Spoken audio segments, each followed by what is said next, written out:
Ball rolling. Kamusta? Maayong gabi.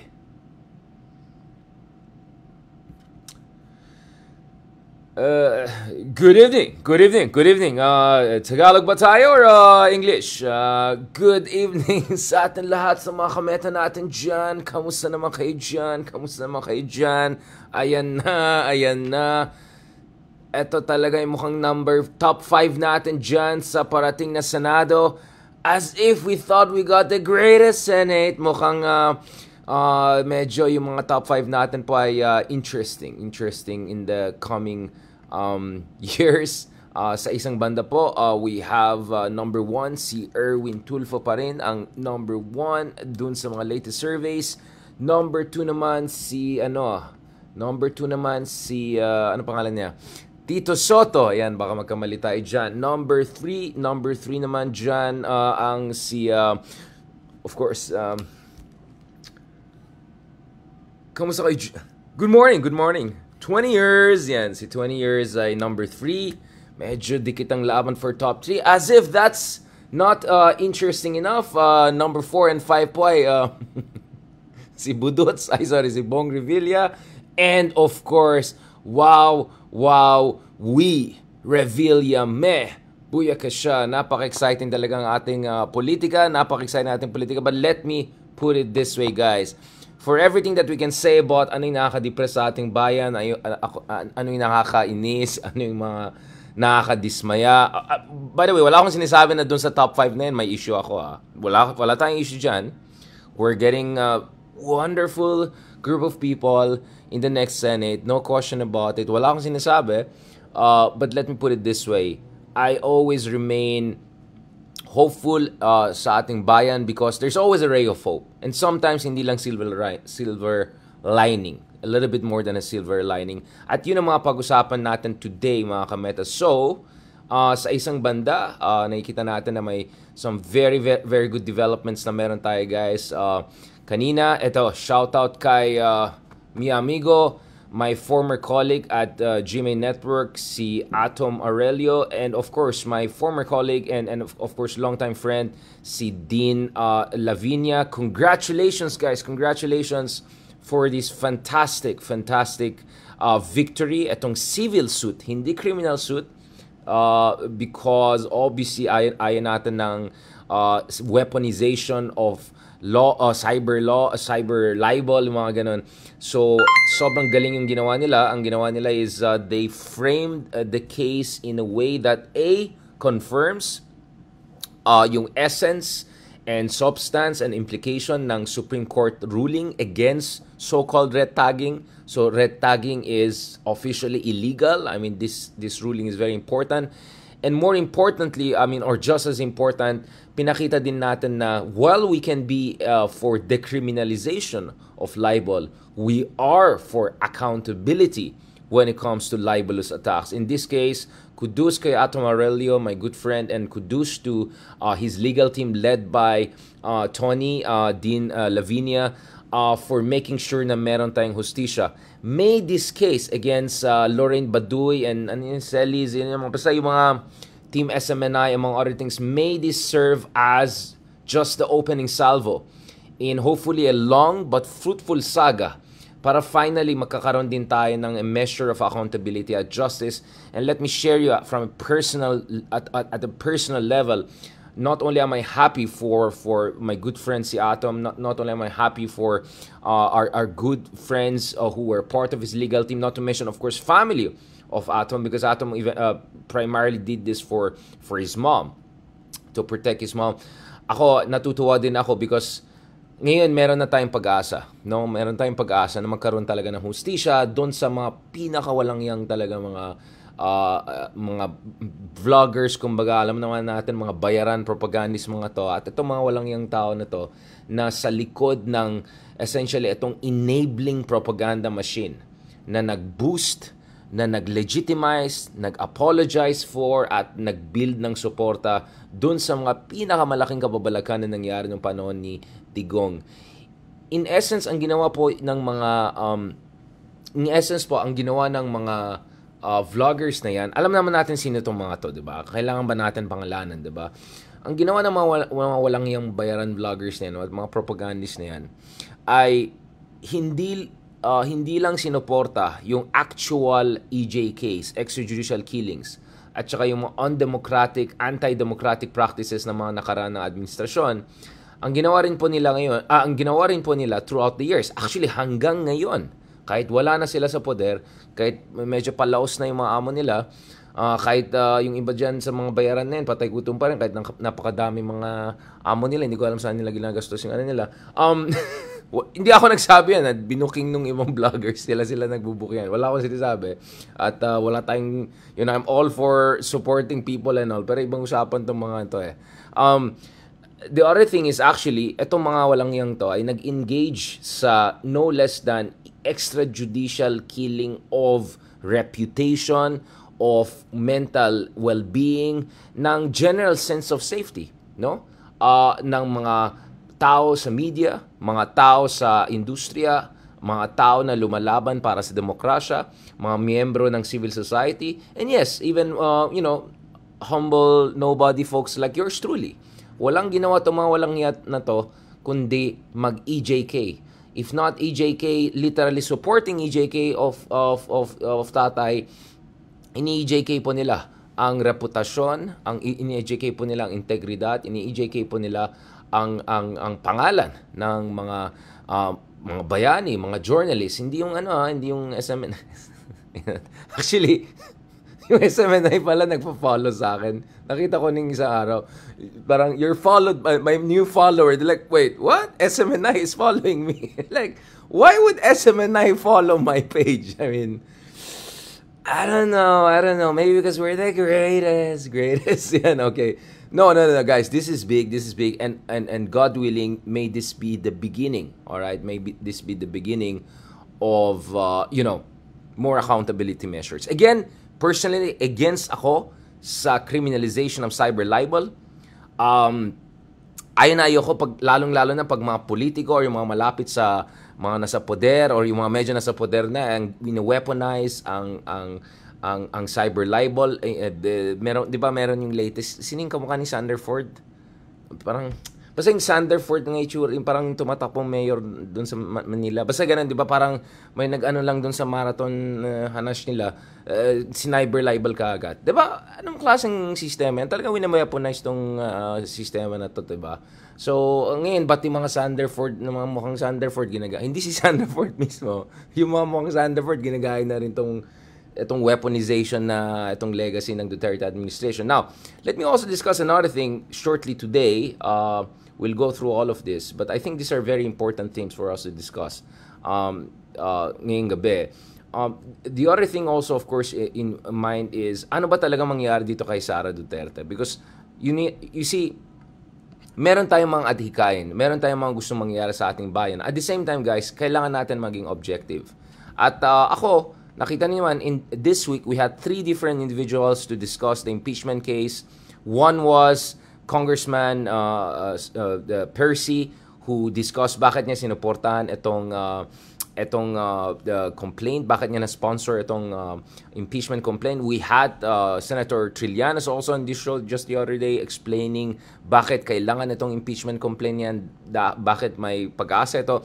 And then of course, kagabi, we had Justice Carpio naman, who actually was quite skeptical kung magkakaroon ng essentially may future itong impeachment na to, but it was looking at other means and alternatives to ensure accountability. So, given all of those things, let me also discuss ano yung personal take ko sa issue na yan, because those are conversations. So, I also have my personal take. In the meantime, let me go through all of the 3 things that I mentioned very quickly. So, unang-una,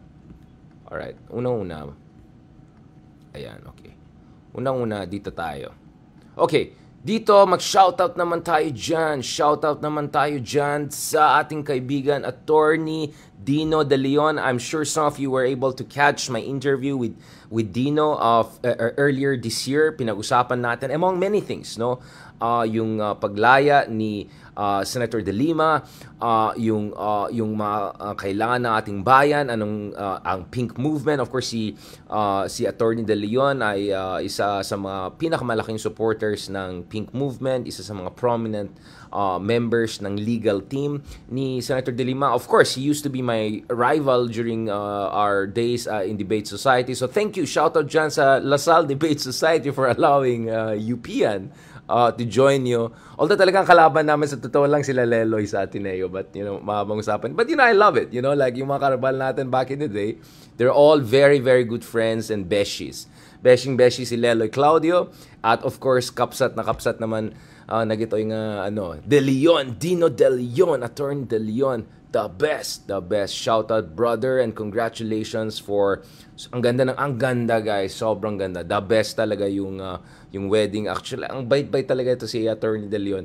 Nag-follow up pa siya until like 48 hours or 24 hours before. And ako naman, sabi ko, God willing, because 'di ba, katulad ng sinabi ko, I was stuck in India. And I was struggling actually to find a way back to Manila in time. And my goodness, salamat naman sa Diyos. Shout out kay Ma'am Judy, nakahanap tayo ng ticket. But it was very stressful. So thank God na nagkaroon tayo ng opportunity. And thank God na even though medyo traffic talaga, grabe yung traffic. I mean, kasi I still look tired kasi ang hirap mag-drive ngayon, sobrang traffic. From morning to evening, wala naman tayong driver, ordinary people. Now, going back to this, I was so glad to make it on time. Actually, I was worried na baka late ako dun sa kasal, sa Manila Cathedral. And the Manila Cathedral is actually somewhere very special kasi the last time I was there for an event, right? Hindi yung, I dropped by churches for prayers and all of that. But the last time nandun ako for event, it was during the funeral of Corazon Aquino, and I remember the speech of Chris Aquino there, and this was the moment that built up support eventually for the victory of Pinoy and the whole Yellow movement and Dan Matuwid movement. So it felt like ages before. So it was great to be back for something joyous, something blessed, something sacred. I think si Bishop Villegas pa yung nag-oversee. So amazing. And interestingly, if I were just like 5 to 10 minutes late, I would have missed this. So by some chance, pumasok ako sa loob, and then I saw some of my friends, shout out John, kila Robin, ganun.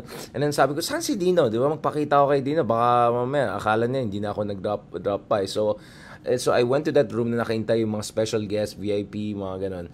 And then, isa-isa, di ba, nakikita ko, one thing interesting I found out is, marami tayong namimit, tapos sasabihin nila, my mom is a fan, my tita is a fan, or something like that. Like, wait, so hindi kayo fan? No, just kidding. But anyway, so, Dino immediately introduced yung isang aunt niya, picture, and then pagtingin ko, oh my God, si Senator Leila was there, and Senator Leila was so charming, ganun. And then pagtingin ko, wait, what? Lenny's there, wait, what? At Risa, and then, hindi ko alam, si Senator Risa nakatingin ng gano'n. Hindi ko alam kung worried siya sa akin or something. Parang, eto na naman si Richard, baka may sasabihin siya or kung ano. Ako naman, syempre sobrang behave naman. Okay, good vibes. Okay, sige, sa picture kami. Ang bait. So, thank you to Ma'am Lenny. Thank you to Ma'am Riza. And of course, Senator De Lima. Alam ko medyo pasaway ako minsan. And I'm sure, you don't care. But, just on my part. Minsan pasaway ako and I say things. Because I believe in things that I say, but nevertheless, thank you for that very lovely picture. I must say, ang ganda ni Ma'am Lenny, no? And ang ganda rin nilang lahat, diba? I mean, and I mean it in a completely, in the most innocent sense of the word. And then, interestingly, just as I was taking a picture, ayun pala sa likod sila Bam Aquino and Kiko. Sabi ko, wow, wala na talaga. Mga pink tag na tayo forever. After this picture, pink tag na tayo forever. So I was just telling, that was a lovely experience. I will tell you guys, that was a lovely experience. Ang sarap ng feeling, ang ganda ng cathedral, ang ganda ng vibes. Ang bait nila Dino. Shout out to you, brother. Congratulations. Just the whole thing felt so blessed, and ang seamless. It's just a selfie, right? But I just felt so light around these people, and at the same time, I'll tell you guys. I feel also so blessed for our country because, as long as you have people like that, all of those people in the picture there, in one frame, no? Hindi lang strong women leaders, but great leaders. Like Senator Bam is there, Senator Kiko is there. There were actually more people behind. No, sila the Justice Carpio Morales was there. Hindi ko nahiya na lang ako kasi busy na papasok na lahat. Mabilisan lang ganun. And then parang ang awkward naman, sabi ko mag-selfie lang kami ni Senator De Lima and then hindi ko isama yung But anyways, it was great. Thank you so much. That was lovely. And I'll tell you why I felt that moment was special, because I actually wrote about this dun sa isang column natin sa Philippine Daily Inquirer. Sabi ko nga, and Ma'am De Lima can attest to this, when I visited her dun sa detention center back in the day, sabi ko, sana magkaroon ng araw kung saan magsama-sama kayong lahat. Alright? Sana magkaroon ng panahon na magsama-sama kayo para ipakita niyo talaga na may united front. At ipakita niyo talaga na may pag-asang bayan. Ipakita na talaga may alternative. Ipakita niyo na itong mga leaders natin na kababayan ay among the best in the world. And I can say that with 100% confidence. No? So tuwang-tuwa po tayo sa that something that seemed like a dream, right? Back in 2018-19 when Senator De Lima was in detention, when we didn't know what's going to happen to her future, we didn't know if there will be 1,000 years of Duterteismo. So in a way, that selfie really embodies yung dream of a better future. And to see that that's now here, now, of course, obviously, may election pa, Lenny's running, Leila is running, Senator Riza is already there doing fantastic, but you can see that, God willing, all of them have great trajectory, no? Fingers crossed. I think ang laki ng chance ni Ma'am De Lima to be back in the fold, and I think as a congresswoman she will do fantastic. We can already see Congresswoman Luistro among others really have inspired so many people and got a lot of respect. So imagine if someone of her caliber, Senator De Lima's caliber, if she were to be in Congress next year. Wow, next level. Imagine if next year pa yung impeachment, which we're going to discuss shortly. Ma'am Lenny, of course, I mean, fingers crossed, almost sure naman na maging mayor siya, and who knows, right? And this, I'll tell you what, guys, I'm always open to good possibilities. I'm always open to good possibilities. And ako, I have disagreements with all camps and all of that, just for transparency, and I'm not denying any reason. But you know what? If there is a clamor for Ma'am Lenny to run again in 2028, then so be it. And she's doing well in the survey. She's consistently at least number 3. And who knows? What if Sara doesn't run again? And then, that completely opens up the field, right? Who knows, right? So imagine Lenny again there. Of course, and this is something I've been consistent about, Senator Riza Ontiveros, at the very least, I want her to run for vice presidency, at the very least, right? And who knows, you can see all of these 3 leaders, playing a very central role in shaping our politics, 2028, ahead of 2028, and beyond 2028, and onwards. So I'm just saying, it's just so, ang gaan ng feeling. Ang gaan ng feeling. I'll tell you what, right? So, yun nga, kasi minsan nakaka-misunderstanding tayo. Si Richard kasi ganitong sinabi na ganito, guys, this is a democracy. Sometimes we have disagreements. Sometimes we have different takes on issues. But eye on the ball, the direction of the wind, yun pong dapat titignan natin. So there's so many combinations I can see where another Duterte doesn't end up on top. Yun lang masasabi ko. And by the way, speaking of surveys, yes, I talked about, but actually, malaking chance na at least one of them, si Kiko or Bam, will end up in Magic 12. There's a very good chance. So dun sa mga tao na naniniwala sa kanila, please do what you have to do. And then, for me, it's very likely that both Bam and Kiko will be somewhere in the top 16. And just for them to be in top 16 in such a tight race, ang dami mga big timers nandyan. There's a high possibility Nancy Binay may not make it, Camille Villar may not make it. I mean, so there's a chance Bato will not make it. Who knows about even Bongo at some point in time. So let's see. I mean, this is an interesting situation. So, ewan ko lang, parang iba yung inip ng hangin in the best sense of the word, right? Now. Speaking of ibang inip ng hangin, right, this is where we have to really talk about also this very important ruling in favor of our good friend si Atom, his family for that matter. Congratulations, brother. Fantastic job. Congratulations to Attorney Lavinia. Good job. I know people maybe want to talk about, itong ACOP, yung Quadcom, the hearings kanina about, the grand criminal enterprise of Duterte. But let's leave it for tomorrow because God willing, tomorrow we'll have with us, of course, Senor Ronaldo with us. And then hopefully we'll also push ahead with some of the in-person taping and all with Senor Ronaldo and our friends. But dito muna tayo, of course, our good friend, great friend, broadcast journalist Atom Aurelio ko naman kasi Marcos Aurelius.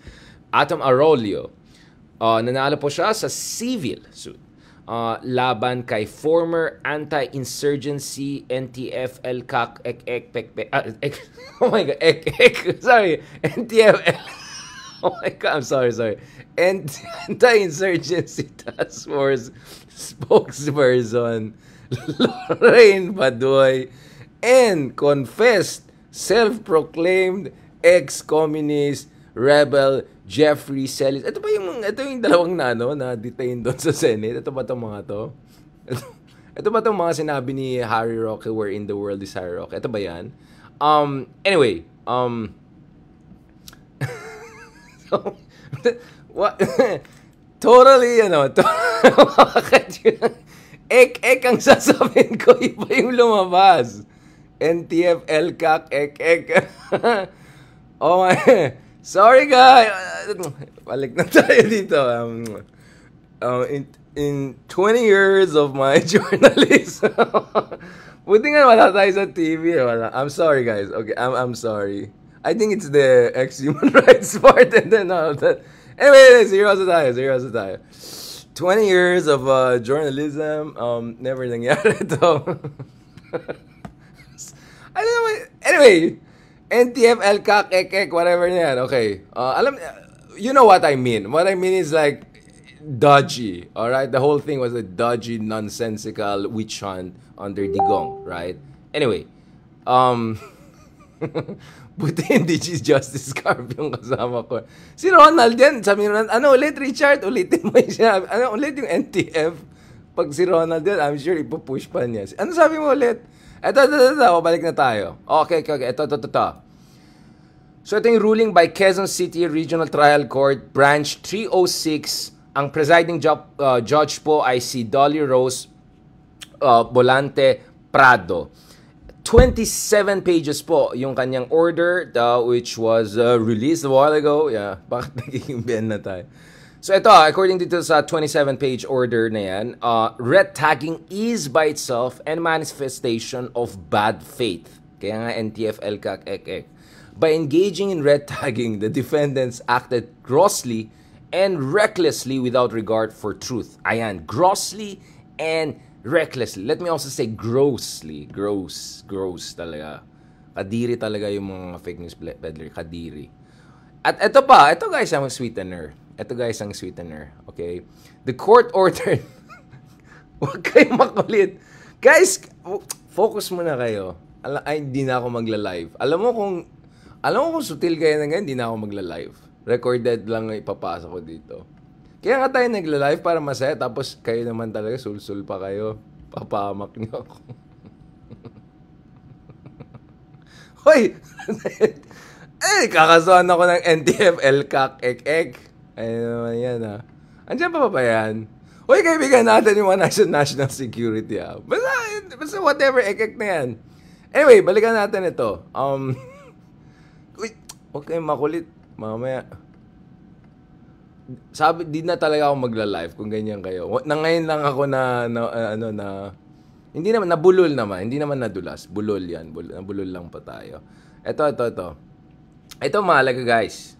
Nanalo din ng 2,070,000 ang ating kaibigan na sila Atom dahil etong kaso na to ay base dito sa violation of several provisions of the civil code. Sabi ko nga sa inyo, ang ginawa nila is they frame the case as a civil case. Kasi nga, of course, lahat tayo ayaw natin ng criminalization or actually weaponization ng cyber law. So, ang nangyari dito is they package this as a civil suit. So, tuloy, nanalo. So, the award for damages was based on Articles 19, 20, 21, 26, and 33 ng new civil code, which protects individuals' rights yung kanilang karapatan pang tao, yung kanilang dignidad.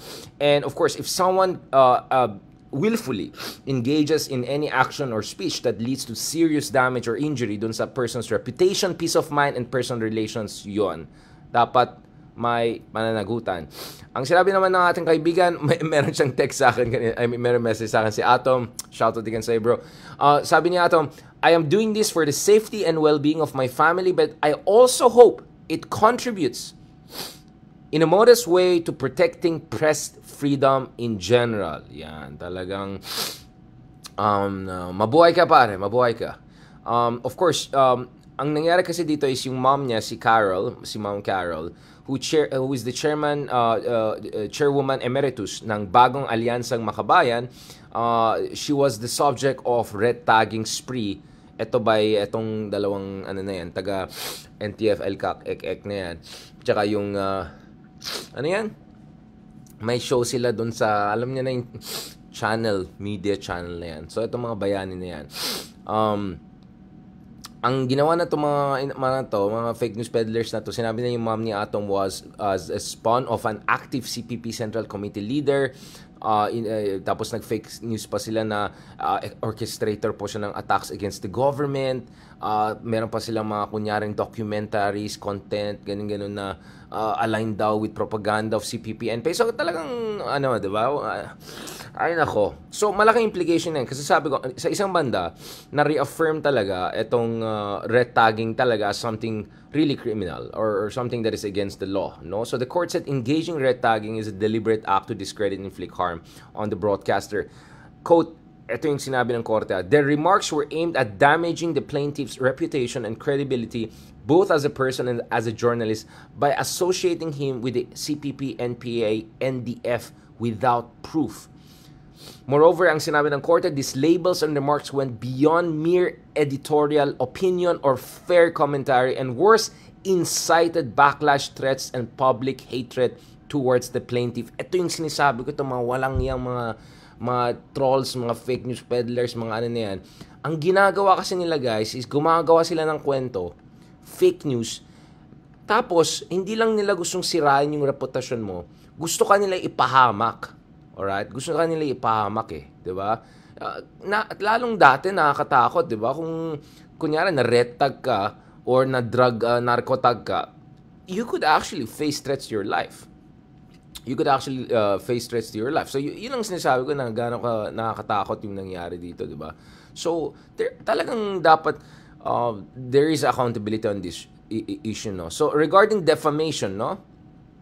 Ito yung sinabi ng korte, defendants' wrongful actions have caused damage and injury to dignity, personality, privacy, and peace of mind. So itong defamation under Article 33 of the New Civil Code, this is with regards to comments that are malicious, no? Ito may malice talaga, no? May malice talaga. Right? Now, obviously, itong mga natalo sa kaso na itong mga ka-DDS natin, sabi nila, miscarriage of justice daw nangyari.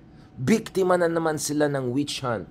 Parati talaga silang biktima, no? Parati sila lang talagang biktima. Oo, sabi nung isa sa mga defendants, the Regional Trial Court proceeded to have the hearings on this particular civil case without us being given the chance to present our evidence, our testimonies, and witnesses. Alright. Sabi nila, temporary setback lang yan at they will file an appeal against the court's decision. Ayan na naman tayo, pa-appeal nila, kick down the road. Siguro, umaasa sila, which is a perfect segue to our next topic, umaasa sila na bumalik yung kanilang mga amo.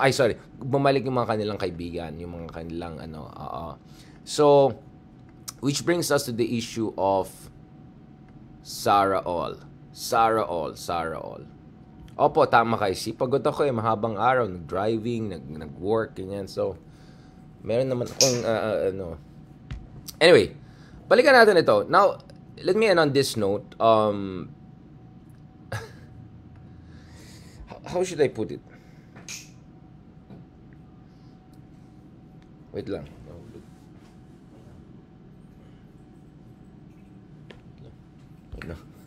Wait. May nahulog. Okay, ito. Okay,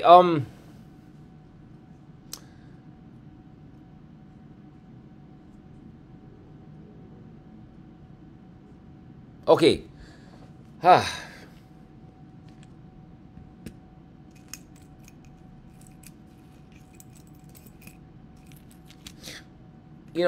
If this were a question of principles and conviction and what is right, sa tingin ko wala na akong may dadagdag dun sa mga sinabi nila Congressman Percy at ni Senator Trillanes. I think they have already laid out the principled argument in favor of impeachment. So I have nothing to add to that.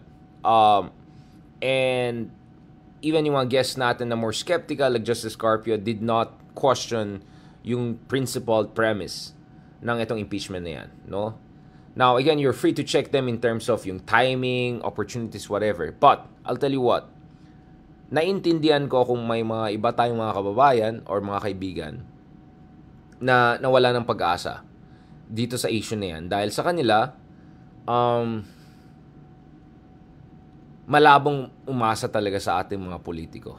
Diba? As we speak, guys, and we will have more discussion on this tomorrow, ang daming mga kung ano ng kababalagan nangyari doon sa budget cuts at mga budget reappropriations or yung mga questionable budget na binalikan. Don't worry, titignan din namin yan. So I have to research a little bit on that and hopefully with Senior Ronaldo, we can have more discussion on that. But let me tell you this, guys. Naintindihan ko kung yung iba sa mga kaibigan natin ay nawawalan ng pag-asa or nawawalan ng gana sa issue ng impeachment nito. Kasi nakikita ko rin sa analytics eh. I mean, for instance, in fairness naman, okay pa rin naman. Nakikita ko naman, dami pa rin mga nagko-comment, ganyan, gets ko yan. But, naintindihan ko rin kung yung mga iba sa mga kaibigan natin at saka mga followers natin, kababayan natin, ay nawawalan ng pag-asa. Sinasabi, wala talagang mangyari dahil tingnan nyo naman, presidente pa lang, nagdadalawang isip na, presidente pa lang, nag-atrasan na. Sabi ko nga, yung isa nga, Abante pa nga yung pangalan, umatras na, di ba? Di ba? Yung, akala mo, Abante na nga yung pangalan, umatras na, di ba? So, yun lang sinasabi ko. So, yeah, I understand, guys, kung medyo nawalan kayo ng gana and all. So, for me, you have to take the world as it is and then work it from there, right? So, we cannot wish the Senate or our politicos to be otherwise. We just have to accept things as they are, and then from there you change it. So when I say you accept things as they are, meaning you cannot change the world for better if you're denying how the world is to begin with, right? So first, you accept the reality and then you change the reality for better. So isa sa mga proposal po natin dito is, as I put it dito, guys. Yeah, pessimism of the intellect, but let's go to the optimism of the will.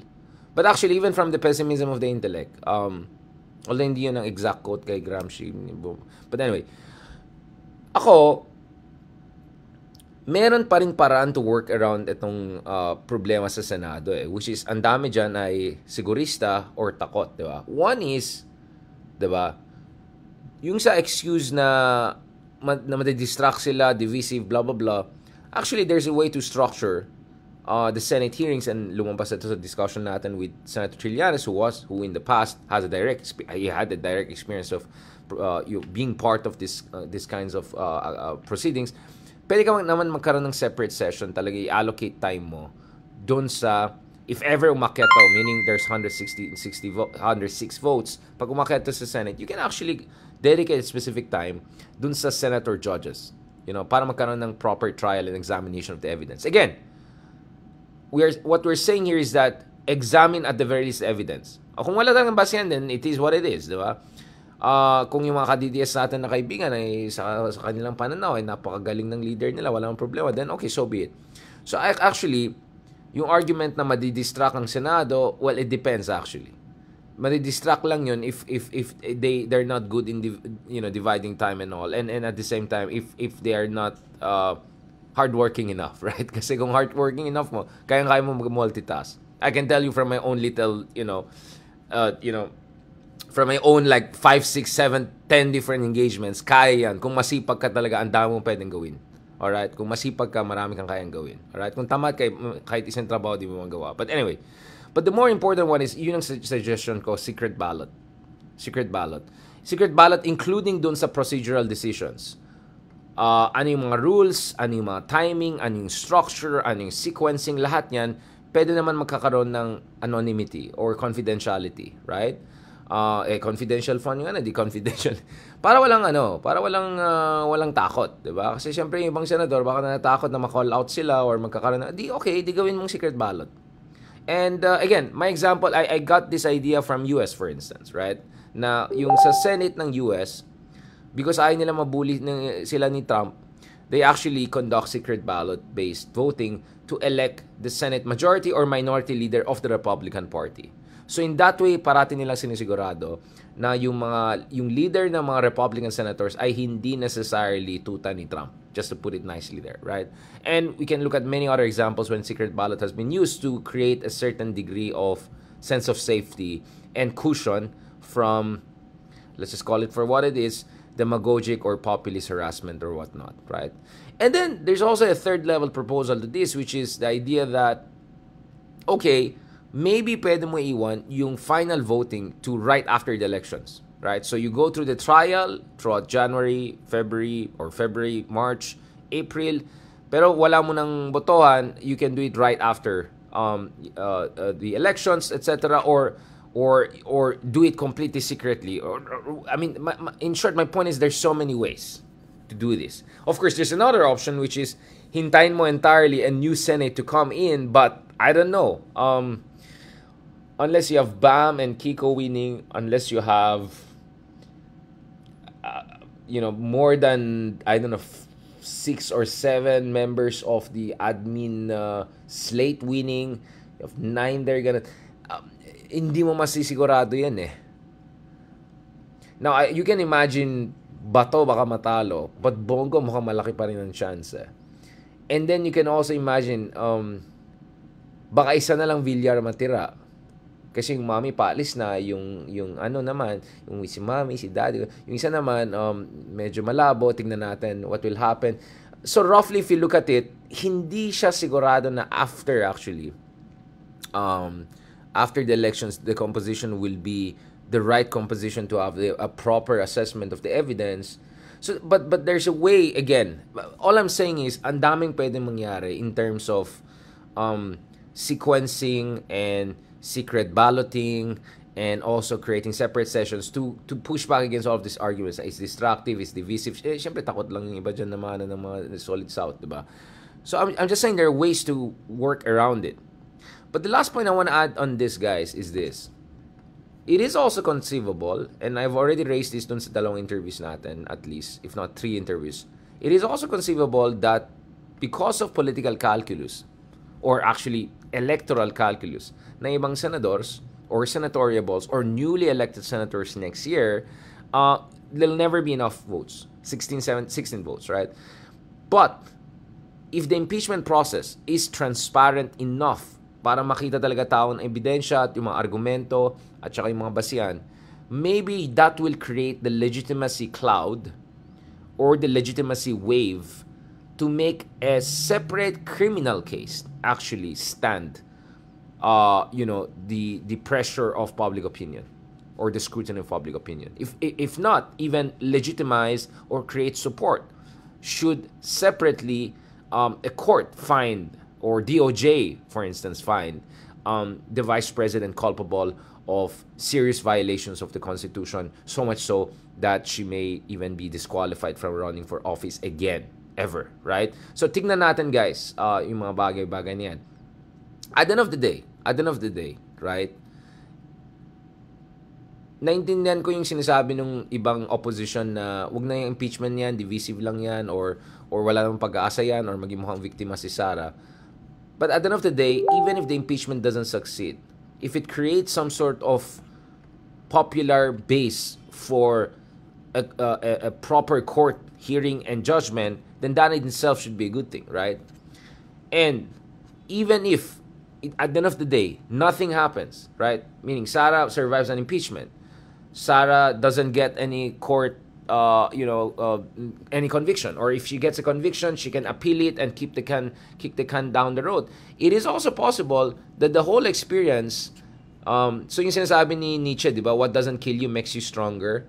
But, naalala ko dun sa isang movie, yung si Sofia Vergara ba? Yan yung movie na Sofia Vergara. Yung anak niya dun sa, yung series na yan, yung parang, yung series na sumikat sa Sofia Vergara, yung bata diyan, yung chubby, sabi niya, but I've seen someone who, like something didn't kill him but made him weaker, something like that. But anyway, so it is also possible that even if the impeachment or even the court cases don't essentially disqualify her or change the VP for that matter, hold her accountable, the whole ordeal may also not make her a victim, or may not make her look victim enough to rally support, as in the case of Trump.